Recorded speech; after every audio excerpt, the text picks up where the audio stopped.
Gamara Joba. Good morning, good afternoon, good evening, whatever the time you're watching this video.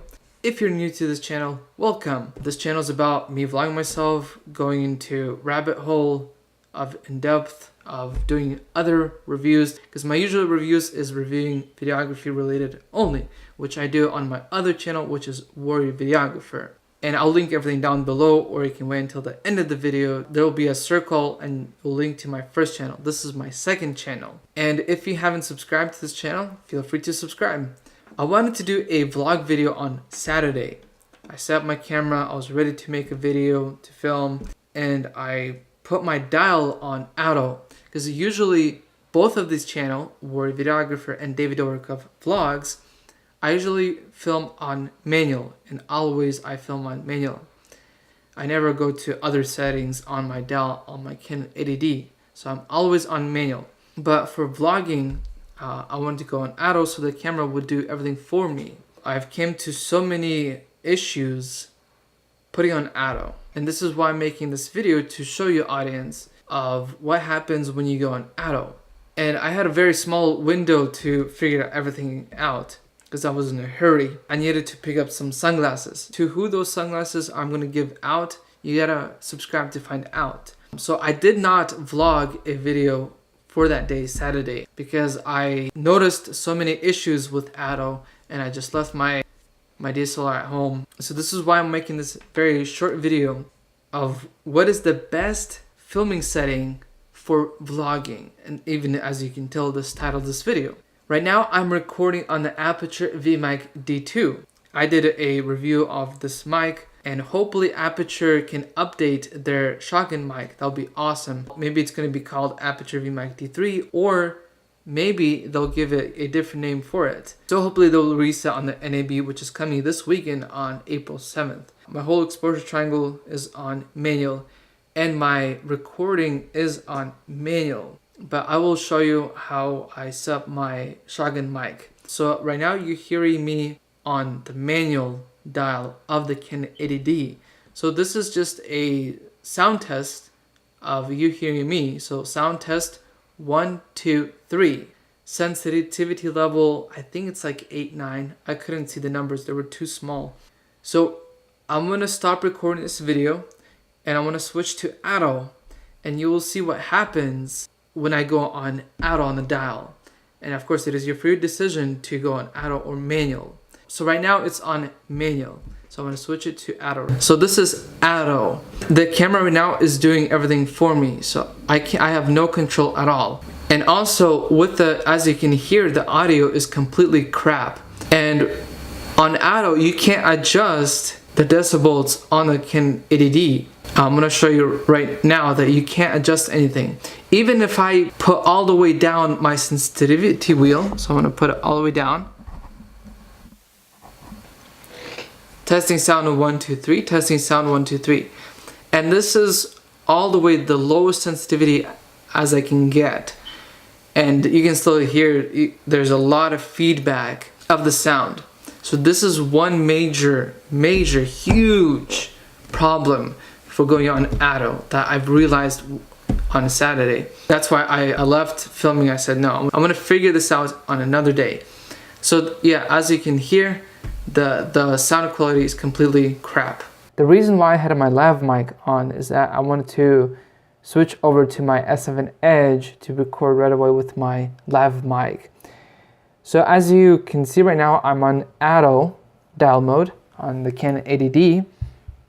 And usually on manual you would have the settings of going to your sound recording and changing your decibels to minus or positive. And this is what happens if I go on sound recording. So if I press sound recording, there's only two options that it gives me.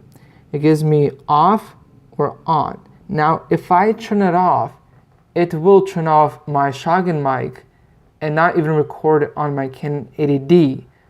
So there'll be no source of audio recording at all. So it needs to be on.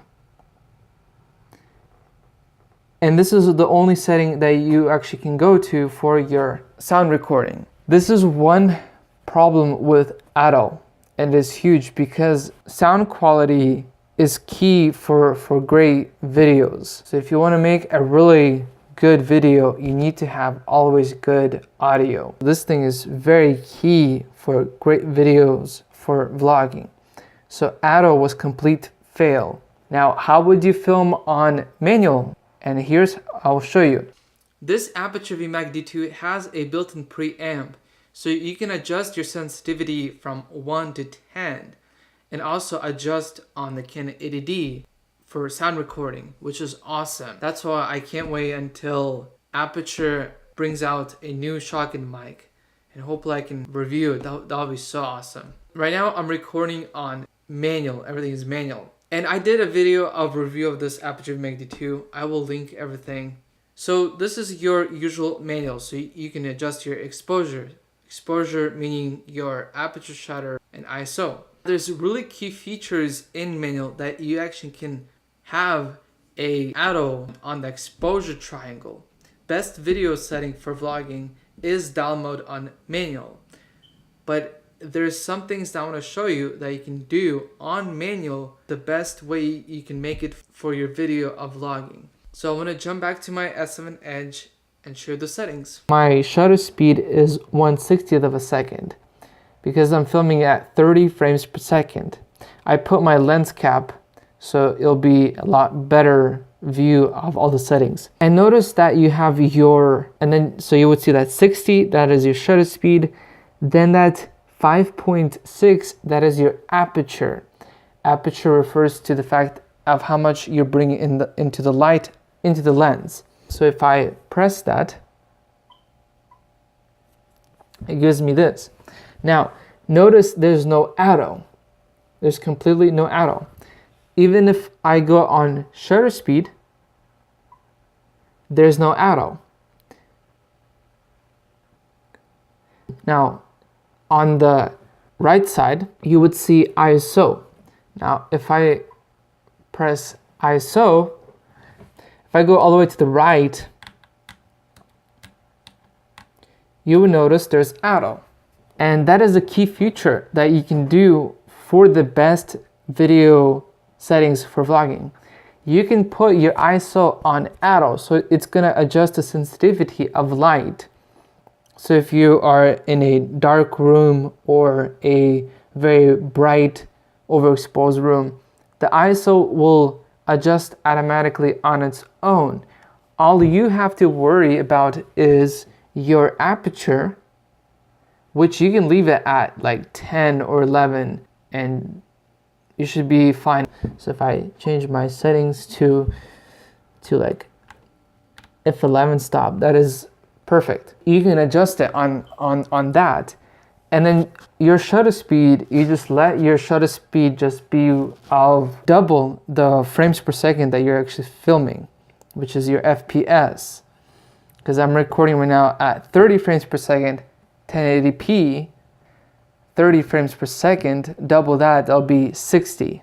And you'll just leave your shutter speed on how it is. You don't have to worry about your shutter speed. All you have to worry about is only one setting, which is your aperture. So whenever you're holding the camera and you're walking, is that you can just worry about the aperture. Now, if you are, let's say, in a vehicle, of course, the best setting would be filming at 1080p 60 frames per second. So if that's going to be double that, then you'll be filming at 1/25th of a shutter speed.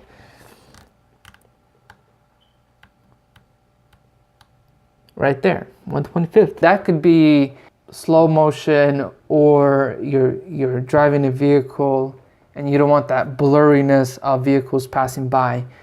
Then you can film at 60 frames per second. But then the thing is that you can just leave your shutter speed and only worry about your aperture. Closing in, opening up, depends on the light situation you are in, the scenario of you're filming yourself.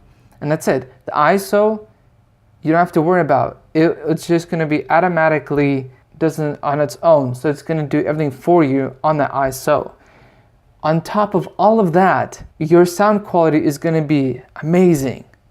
Because as you heard on auto, it was completely crap.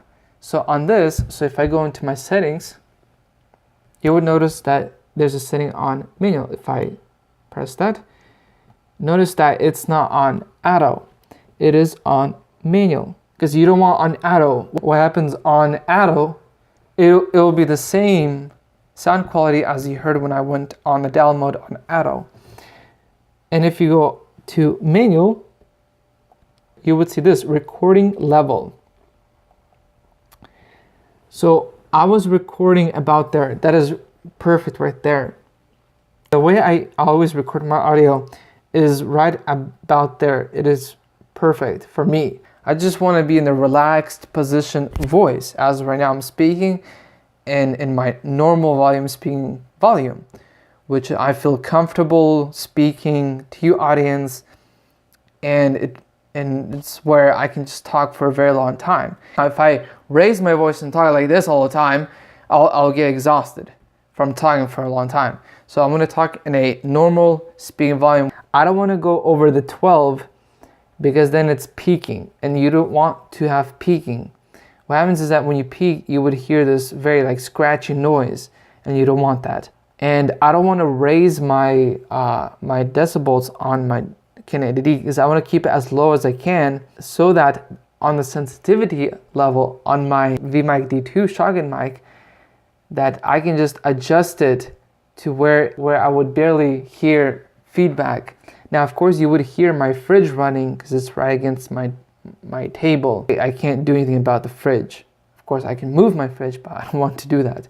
It's a very, very comfortable position where I can grab something from my fridge. Aputure V Mic D2 shotgun mic, I can change my sensitivity. So right now, my sensitivity would be like 8-9. But if I'm close to the shotgun mic, of course, I'm going to decrease my sensitivity to like 5 or 4. It depends how close or far I am from the shotgun mic. So if I'm really, really far away, of course, I'll use a lavalier mic, which is lav mic. So I would keep my sound recording setting on the Canon 80D as low as I can, and then just adjust the sensitivity wheel on the Aputure V Mic. And that way it just balances everything out. And then that in the post-production, I can just turn it up a lot more so that you audience would hear less feedback of the surrounding noises of the area where I'm filming. And back to the Canon 80D now. Hopefully this video helped out. If it didn't, put a thumbs down. And if you jump to this part of the video, well, you gotta go back and watch the beginning of the whole video to find out what is the best setting. Until next time, audience.